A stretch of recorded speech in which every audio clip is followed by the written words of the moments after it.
We've answered a lot of gross, gunky and gory questions on Operation Ouch. Shall we look back at some of the best ones? Let's do it. Let's do it. Oh, look at that. That's great. There you go. And that is my nose getting rid of things it doesn't want up there.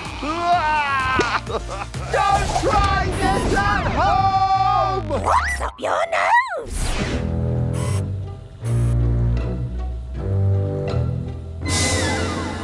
This is even worse than the underpants experiment. Xand! What is going on? And what have you got up your nose? I've got one of the most exciting bogey specimens I've ever seen. Real bogey alert! It's an actual flapper. Watch when I breathe in and out. You don't see that every day. You've got to admit, that really is special. Now, you mustn't ever put anything up your nose. I can only do this because I'm a doctor. Got it. But actually, Chris, it's making me gonna sneeze. Billy, give me a tissue. Bless you.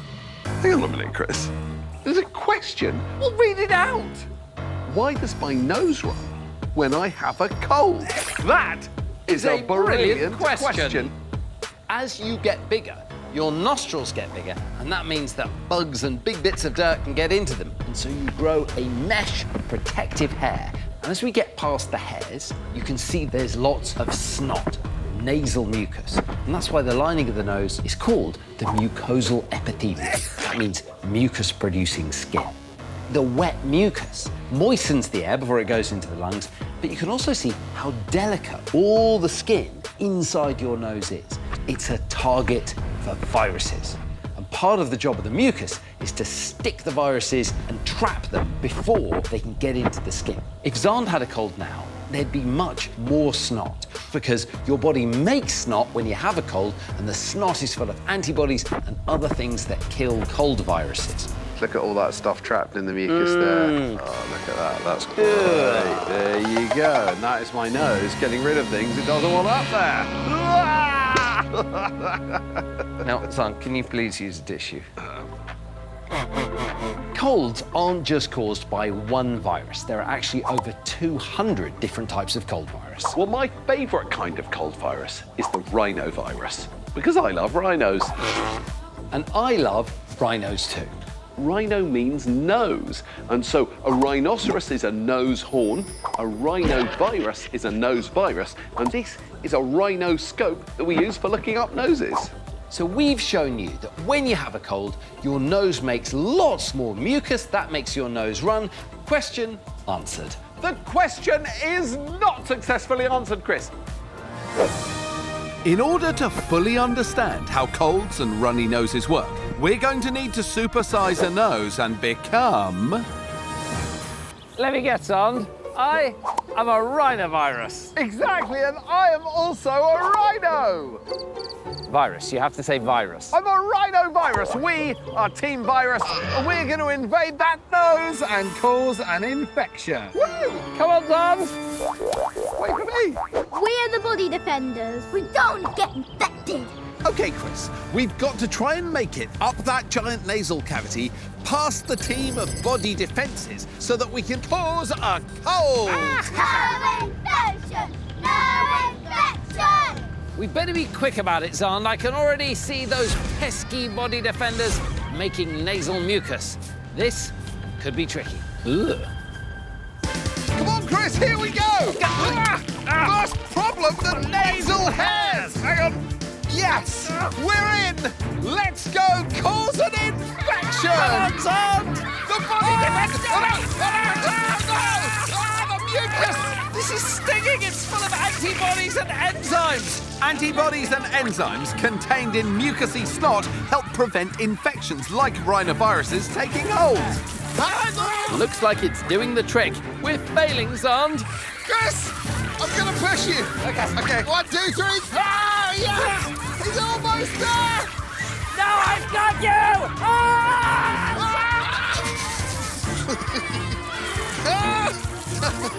It's way more difficult than I thought it would be. The body's defences are amazing. What am I laughing at? You haven't heard the last of rhinovirus, man!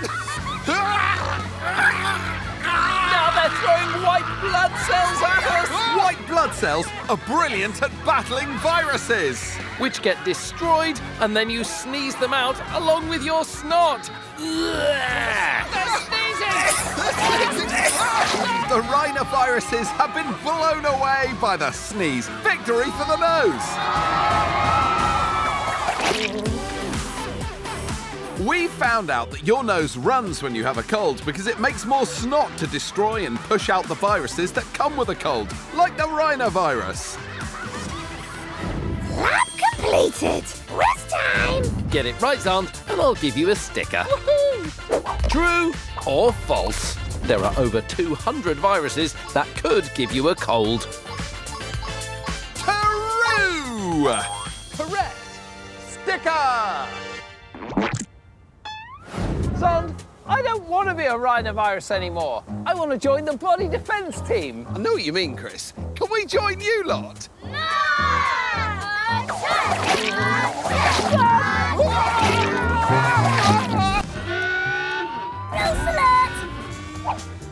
Xand is looking inside his own ear using a nasopharyngeal endoscope. Now, you must never stick anything in your ears. We can only do this because we're doctors. We're here to look for earwax. There you go, it's right there, right at the entrance to the canal. A gooey puddle at the entrance to Xand's ear. There we go. I've scooped a bit out, Chris. One sample of fresh earwax. Great. Let's go to the microscope. Come and have a look. So that is my earwax. Or to give it its proper name, cerumen.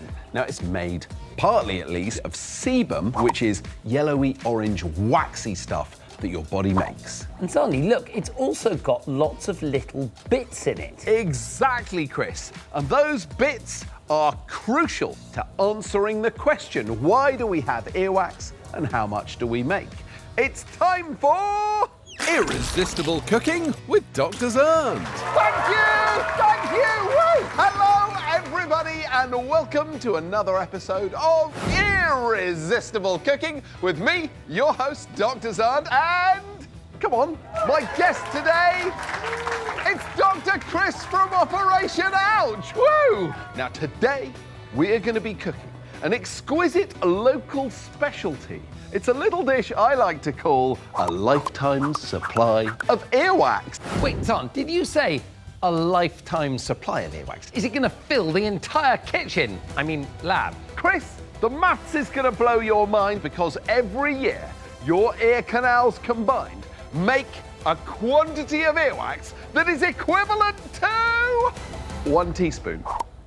What? 1 teaspoon of earwax. That's all they make every year. 5 millilitres. It's about that. Average lifespan, 82 years. So it's 82 times 5 is 410 millilitres in volume. I mean, that's a sphere about 9 centimetres in diameter. Exactly. A ball a little bigger than a tennis ball.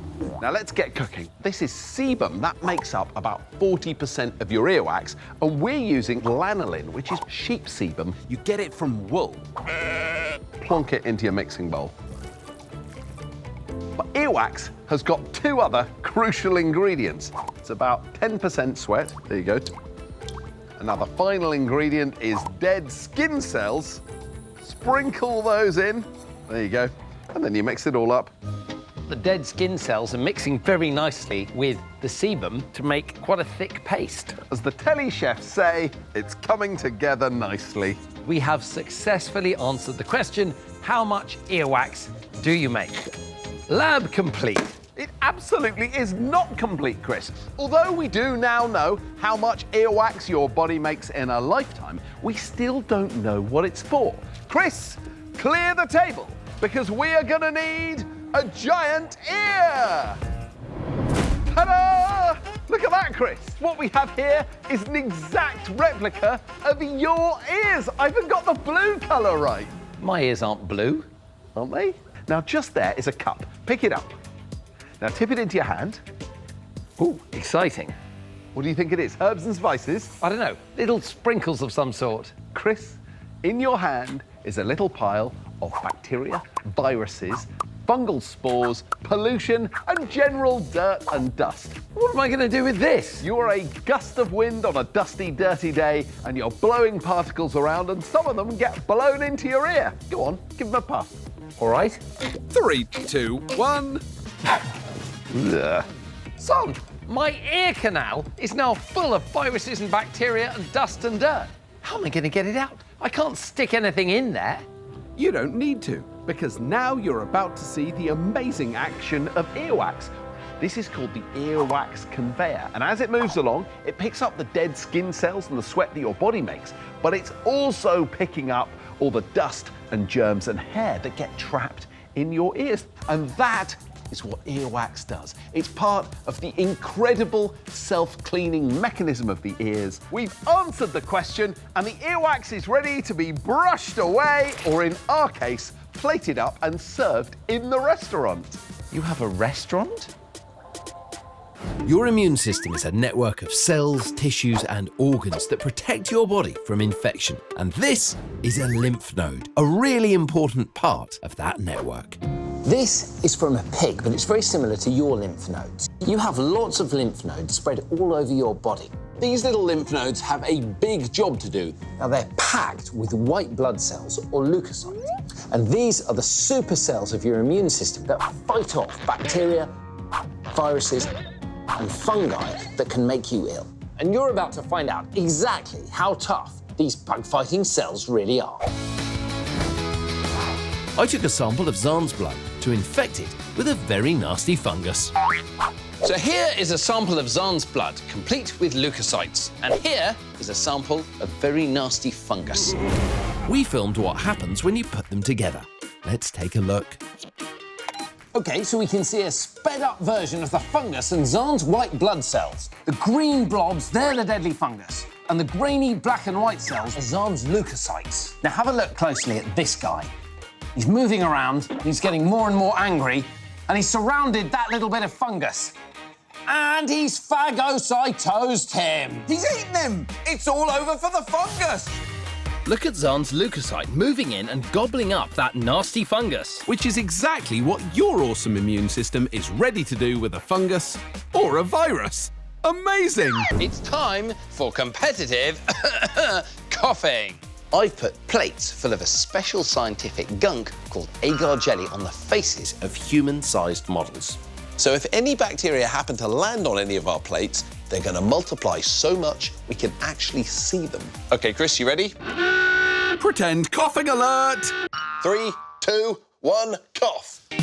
We did 2 experiments, one where the plates were 10 centimetres away and another where they were 50 centimetres away. Well, all done. Not quite, Chris. I want you to take this agar plate and hold it in front of your face, and I'm going to cough on it. And this time, I'm going to cover my mouth with my elbow the way you're supposed to, and hopefully no germs should land on the plate. OK, we'll just make sure you do it properly. And now we have to wait 5 days for the bacteria to grow. So let's check out the cutouts that were 50 centimetres away first. Oh, yuck! All these bacteria have grown into thick, furry, yucky blooms. Ugh. Well, let's have a look at mine. Ugh! They're even worse than Xand's. Now for the cutouts that were only 10 centimetres away. Oh! This is even worse. There's loads of furry stuff in here. Let's have a look at mine. Ugh! There's a huge bacterial splat in the middle of the plate. I must have coughed off a lot of saliva with that one. So this is like coughing into someone's face when they're right next to you. And that's bad news for them when you realise that the average cough has 20,000 viruses in it. Finally, the one where I covered my mouth. Ugh! 2 bacterial colonies. I knew you hadn't covered your mouth properly. But clearly a lot better. So, there you have it. You should always cover your mouth when you cough. If you don't, not only could it reach the person next to you, but it could travel a lot further. We can't see viruses like coronavirus with our eyes. But what if we could? Well, I've got this powder, and unlike bacteria and viruses, when you shine a black light on it, it glows! Now, I'm going to put some of this UV powder on my hands and see if I can resist touching my face for an entire day. Our eyes, nose and mouth are gateways for viruses to enter the body. So touching our face can spread them from our hands. And it seems you touch your face a lot, Xand. I highly doubt that. Time to get the results with my trusty black light, and I must say I am feeling pretty confident. I think I barely touched my face at all. Here we go. Huh? Well, I must say, I'm a little disappointed at this. I seem to have got it absolutely everywhere. It looks like I've touched my face maybe 20 or 30 times instead. This is how viruses spread, and I must say there's quite a lot around my nose. But why do we do it so much? The skin on our heads, our faces and our necks contains nerve endings. And this may be why we're prone to scratching and touching this sensitive area. This is why we're being told that the most effective way of stopping this virus is washing your hands thoroughly and regularly for at least 20 seconds. Viruses are strands of genetic material wrapped up in a protein shell. They're around us all the time. Viruses aren't exactly alive. If they want to spread, they don't actually have the ability to reproduce. Instead, they hijack healthy cells to create identical copies of themselves. Hold on a minute. Viruses seem to be making some kind of demand. No more tidying for Xand. We will only leave if Xand never ever has to tidy the lab ever again. That's strange. Why would a virus care about... Have you been using viral puppets to get out of lab tidying duties? No? So if I rewind this footage to the beginning, I won't see... Anything.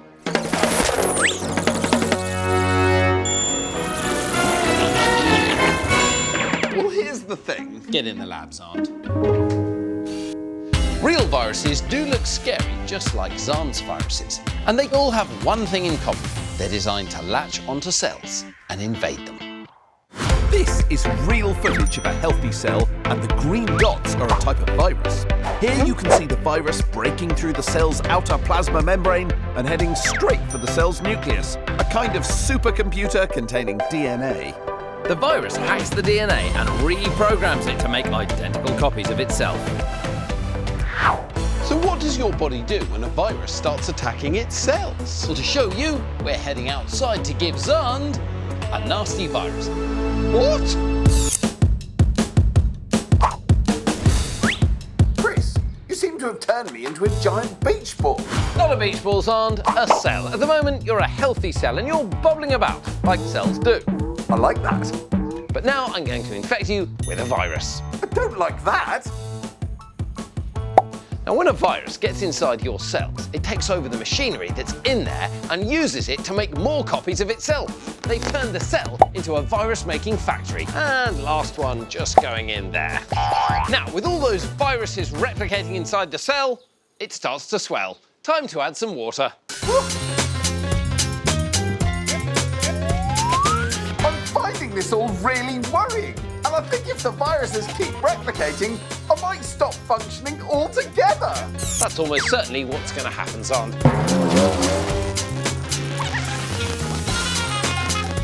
We can see the new viruses bursting to the surface, trying to break out of the cells so they can go and infect new ones. There are so many viruses, Chris.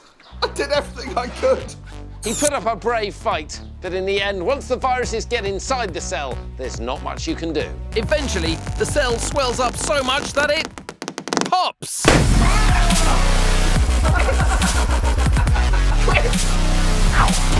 And as Xand bursts, the new viruses he has created are released and head off to find more cells to infect. Luckily, inside your body, you have an amazing bit of kit called the immune system, and it kills thousands of viruses every second of every day, keeping you safe. And I am Captain Immunity! Take that, pesky virus! What? This is great, Chris. So we've shown you that viruses attack and invade healthy cells in your body. And once they're inside, they cause the cell to swell and burst, releasing and spreading the new viruses. Wait a minute. Where did you get that cape? My work here is done. I'm off to fight a virus in the liver. Captain Immunity, right again. Bring back my cape! Snot can be different colours and textures for a variety of reasons. I want a fresh sample, Xand. OK, Billy, lucky for you, I've just picked picked my nose, and this will be perfect for answering the question, how are bogeys made? Snot cam at the ready! So I'm going to zoom in on this one. Oh. Oh, hello. Are those beard hairs? I think they are just beard hairs. But there's bits of soot and beard hair in that snot. Snot begins as nasal mucus deep inside your nose, and it's thin and sticky, and it traps all that stuff, and it stops all that getting into Xand's lungs. So to find out how mucus goes from being wet and sticky inside the nose to being a crusty, dried out bogey on a piece of paper, We're going to need to make one! Yes! Chris, meet Mega Nose! wow! Amazing. So this is the inside of the nasal cavity. And what you'll see is this red skin here. That's the nasal epithelium, and that makes the snot. And so it flows down here, and this is how much snot you actually make in one day. 100 millilitres. Now, most of that gets sniffed back or wafted back by little hair-like cells in your nose and ends up being swallowed, and then any bugs or viruses that are trapped in it get killed by your stomach acid. Exactly so. So let's make some bogeys. Oh! Hello! This is how snot starts out, all wet and gungy in your nose. When you breathe, sucking air in and out, it dries to form crusty bogeys. I'm speeding up the process with Chris's hairdryer. My what? I mean, my hairdryer. Okay. The snot in your nose all day, you're passing air backwards and forwards over it, and it dries it out. And that's why, especially at the end of the day, you get some really good ones. Nice! Now it's harvesting time. The absolute perfect moment of being both crusty and gooey. How are you going to get it, Xand? I'm gonna use the Nose Picker 5000. Wow, you've really been working on your nail art. Go for it, Xand.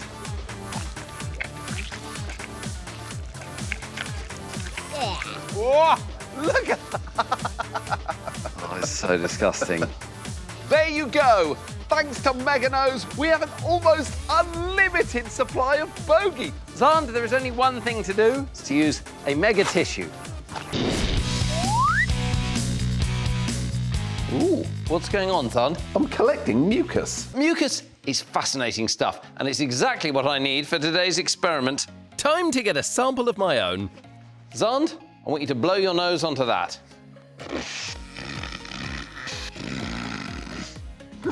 Is that a snack for later? Don't be disgusting. Let's see what Xand's snot looks like under the microscope. So that is my nasal mucus, and you can really see how hard it's been working.